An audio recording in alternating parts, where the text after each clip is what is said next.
konferences, kurā piedalās mūsu aizsardzības ministrs Artis Pabriks un Norvēģijas aizsardzības ministrs Espen Barth Eide. Artis Pabriks, lūdzu. Jā, paldies. Es runāšu divās valodās, latviski un angliski, jo mūs klausās arī norvēģu kolēģi.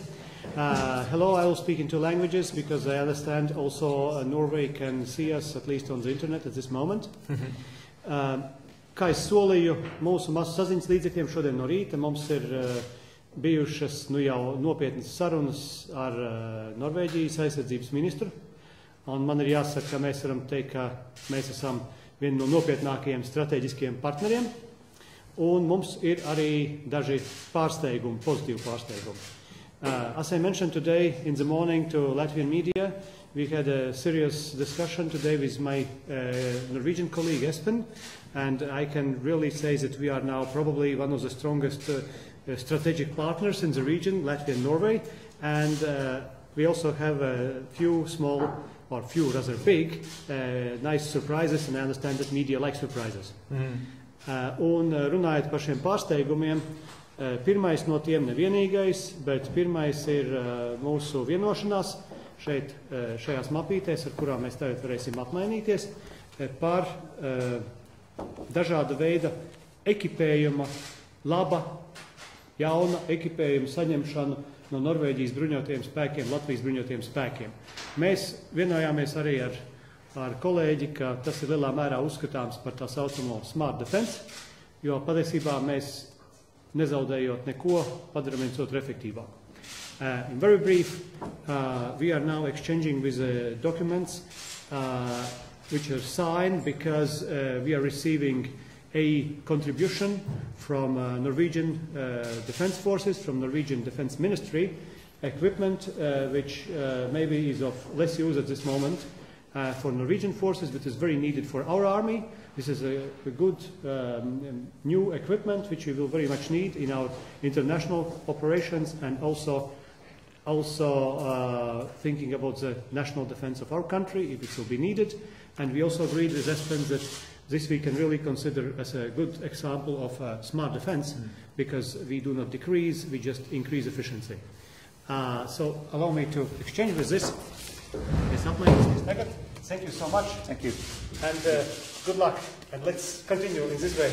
Good luck to you. Thank you. Yes. And I will give a word now to you. Thank you very much, Minister Pabriks. It is a great pleasure to be here. Norway and Latvia are close friends, close partners, and I will allow myself to say that we are also very good friends, personally, the Minister and myself.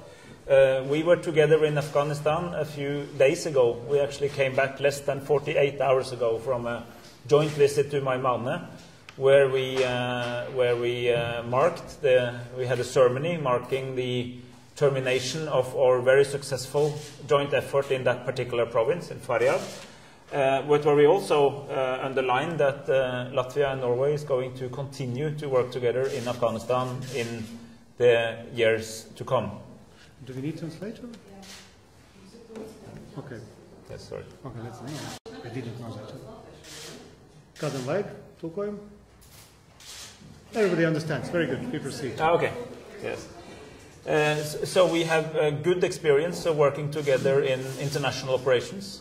And I told my colleague and friend, Minister Pabriks, that we in Norway and other allies have noticed the seriousness and dedication with which Latvia and its forces have been standing up for joint goals in the international community, and in particular in Afghanistan. And I've been following closely developments in this country. I know that you have been going through a very serious economic crisis, but your contribution to Afghanistan has been of the same quantity and the same quality as from the outset, regardless of the troubles back home. That has been a very good investment in joint security, and we very much appreciate that. And as my colleague said, the opportunity that I now have to hand over as a donation some equipment that Norway has in surplus to Latvia, which has people who needs it, that is simply a strong sign of smart defense in NATO. The other thing I want to say is that also in the more regional perspective, Latvia and Norway has a very common view about our geopolitical neighborhood and trends in larger Europe. And in the NATO context, we often, or I would say invariably, have the same opinion when we talk about the future of NATO, the need to strengthen our joint capacities also back home, to take Article 5 very seriously, and also to invest in more common programs and more joint thinking in order to make the alliance strong in the period of economic troubles in many countries. So we have a lot in common, and hence I will symbolically mark the handover of all this equipment. I don't know if you mentioned it, but we're talking about 5,326 Kevlar helmets. That's the green helmet you see there. 223 ballistic vests, bulletproof vests, and 230 sets of combat vests with pouches. And then on the top of that, I brought symbolically a UN helmet, UN blue helmet, because yes, maybe I should give it to you. Because while the material you see over here, of course, is for general defense purposes, defense of Latvia or NATO joint operations, we have also discussed the opportunity in the future to enhance our cooperation in United Nations operations, where we think we have mutual interests in sending adequate troops and also to learning from each other's experience. Norway has been to many UN operations, and we'll be happy to both share experiences and to work together in the future in order to take this partnership, which is valid at home and abroad, to new heights. Jā, and es varbūt nedaudz paturpināšu. Tātad šī ekipējuma nodošana, tas tiešām nav nekas mazs, kā jūs dzirdējāt. Tas ir vairāk kā 2000 uzkabas mūsu karavīriem, 5000 bruņocepures, un cita starpā tas ir arī aptuveni 130–140 smagie automobīļi, ko mēs saņemsim nākošā gada pavasarī. Un kas ir ļoti nopietnas papildinājums gan mūsu, teiksim tā, profesionālajiem bruņotajiem spēkiem, gan sevišķi zemesardzei, ko mēs bijām agrāk solījuši. Just in English a few words, this is a really serious support. And here my colleague did not mention also the vehicles, yeah. But at the first part of the next year we will get more than 130 cars, which we will be able to use for our professionals as well as for our national guards. Bet tas vēl nav viss, but this is not all. Ja mēs runājam par ANO, tad šeit mēs tiešām turpināsim šīs konsultācijas, lai mēs atrastu veidu, kā mēs varam piedalīties mierīgākās operācijās nekā Afganistāna, kas būtu arī ļoti laba alternatīva, kā turpināt mūsu sadarbību divpusējo un iegūt arī pieredzi, piemēram, mūsu zemesardzei vai citām vienībām, kur ir vajadzīgs pavisam cita pieredze nekā, piemēram, Afganistānā. So we are extremely interested for Norwegian experience in United Nations, because Nordic countries and Norway have been very successful contributors to United Nations for many years, and I think that Latvia now reached that level where we would like to start also to have more contribution in this regard, and we would appreciate, let's say, our exchange of information for us about the possibilities, how to do and what to do, and possibly maybe to wear the same helmet together in the same unit in maybe one of the places around the world. Bez tā, mums ir vēl divas citas vienošanās. Vēl viena vienošanās, ka palikusi tā ir par mūsu starptautisko sadarbību Kosovā, jo Kosovā patreiz jau mēs kopīgi ar Norvēģiem esam nosūtījuši divus savus ekspertus, un mēs nosūtam šeit cilvēkus, kamēr Norvēģijas puse finansē šo uzturēšanos tur, un mēs esam panākuši šodien vienošanos, ka šis projekts ar palīdzību Kosovai, Latvija un Norvēģija turpināsies.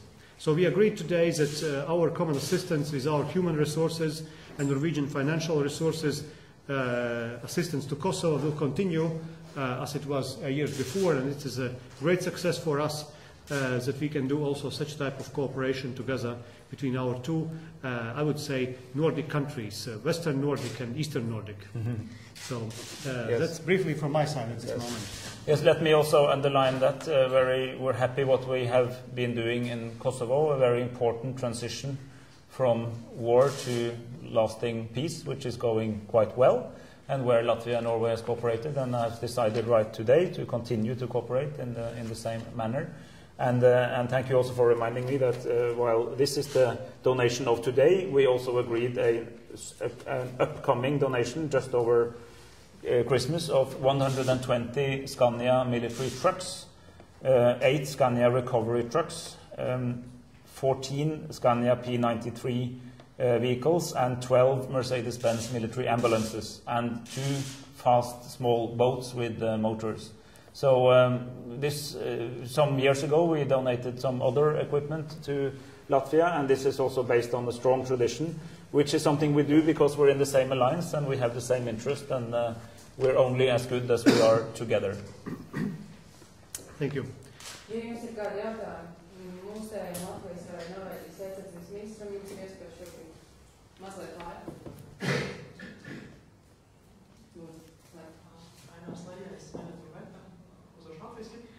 Jautājums Pabrikungam par kurām operācijām viņš runāja, par vienīgām operācijām.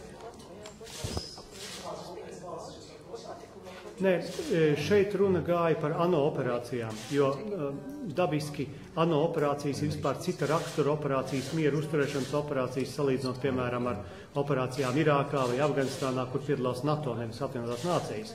Un mums līdz šim nav bijusi šī pieredze.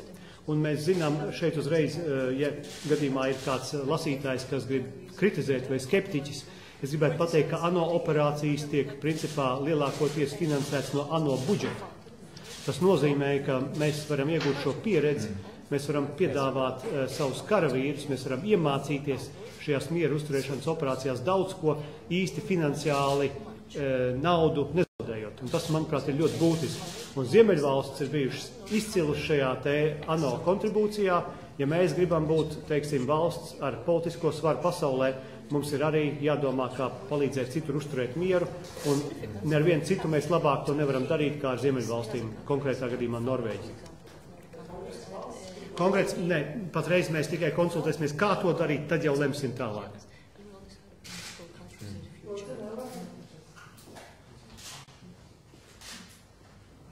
Vēl. Jautājums abiem ministriem attiecībā par Afganistānas nākotni. Ņemot vērā Irākas karu, kur gan bija cita koalīcija, tur mēs redzam, ka tur pēc šīs karadarbības beigām turpinās pašnāvnieku uzlikumi. Jautājums arī par Afganistānu neuzstādās ātri, kāds zaudē Savienotajām valstīm, no citiem sabiedrībiem. Tādā nevis panāks konkrēts mieras, pēc aiziešanas bojā, 14 gadi. Tas jau vairs nebūtāsies no kāda veida no šāda atbīsta, un progress nebūs tāds, Paldies. It's an important question, and it's very fair to make that question. Do you need translation, or you're... We were just there. We have been there before. I have been, I think, 10 times to Afghanistan over these years and been following it very closely. I do not think that we will see the same aftermath in Afghanistan as in Iraq. I do not think it will become a paradise. I do not think we are solving all the problems. But I do think that we have been establishing a basic set of structures, democratic political structures in the capital and in the regions, and a military and police capacity which is larger than that of the different opposing groups. I think what we should be prepared for is that a post-ISAF Afghanistan will have to adapt, and maybe the relationship between central power and local power will be somewhat different. Maybe the strength of the presidency will not be as strong as it has been designed today. But I do not think that Afghanistan is going back to civil war and chaos. I think the institutionalizing and modernizing impulse that we, Latvia, Norway, and the US and all the others have been contributing to is actually a lasting contribution to stability in Afghanistan. I believe that to be true in Afghanistan. I'm even more certain for Faryab, which is the province where we have had most of our troops. I think that what we've been able to do there together in training the Afghan National Army, in training Afghan police, in strengthening the hand of the governor and the provincial council is durable. So I'm a realistic optimist when it comes to the future of Afghanistan. Es tikai nedaudz papildināšu, jo lielā mērā es piekrītu tam, ko kolēģis teica. Es domāju, ka pēc mūsu karaspēka iziešanas no Faryabas un Meimanas mēs varēsim pārliecināties un redzēt, vai šeit, teiksim, šī vardarbība paliek nosacīta tādā pašā līmenī, vai viņa palielinās vai samazinās. Un man šķiet, ka tuvākajā laikā mēs to redzēsim, bet man šķiet, ka ir maz ticams, ka šeit šī situācija pasliktinātos Faryabas provincijā. Tā kā mēs skatīsimies, kā tas būs, un tas būs arī labs piemērs līdz 14. gadam, kā arī mums ar savu konkrēto pieredzi analizēt situāciju un pieņemt tālākus lēmumus. Pēdējais jautājums ir kāds. Paldies. Var, protams, jā. Last question. For most ministers, before 2003, we all heard someone say lies about weapons of mass destruction in Iraq. And many serious and smart persons were convinced that there were weapons of mass destruction. Today, Israel is thinking about a possibly military attack against Iran. And because they think there is Iran. I'm sorry. There is weapons of mass destruction because they trying to make nuclear weapons. Isn't this possible that this can be a mistake too, second mistake, and maybe international community need to do something to stop to make this mistake, what Israel can maybe want to do? Well, I can Yes. start. Well, about Iraq, I remember discussions at that time in our country, and of course, at that time we had to rely on information that was given to us. We had no possibility for confirmation, but regardless of outcome at that time and truthfulness of this message, the Latvian involvement in Iraq, the decision about the Latvian involvement in Iraq was correct, because at that time we were first of all thinking about solidarity within the NATO, solidarity within the countries or organization where we wanted to join. And I think from that time's national perspective, that decision, in my view, was the only correct decision, because we did not have other opportunity, and we don't have a grounds not to trust what we have been told.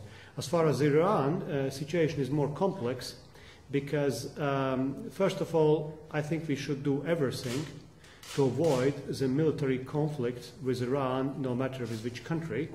Secondly, I think that Iran itself could very much contribute to take away this fear from the countries which are afraid that they will use their nuclear capabilities for military purpose. And one of the possibilities what they definitely could do is to avoid very hawkish rhetorics regarding the opponents, and particularly regarding Israel, because we have to understand also the Israeli position, the country which existence is denied by another large, strong country which is possibly going to develop nuclear weapons. So that's a very serious threat to this country. It's existential threat. So that is, of course, a question how to avoid this. And I think Iran, if it is a smart member of international community, can do quite a lot in this regard. And I would like to add very much on the same page that I think, and we have been warning, we think a military option, as Minister Pabriks says, from anyone against Iran at this stage will most likely be highly counterproductive. But there's a big difference between bombing and doing nothing. I mean, there's a lot in the middle between bombing and doing nothing. And I think the whole theme, the whole issue illustrates the importance of a strong international community, strong adherence to the rules of the non-proliferation treaty, and to really strengthen the multilateral institutions that are in place to inspect and control whether countries actually apply the rules, and also to find the right type of sanctions if they don't.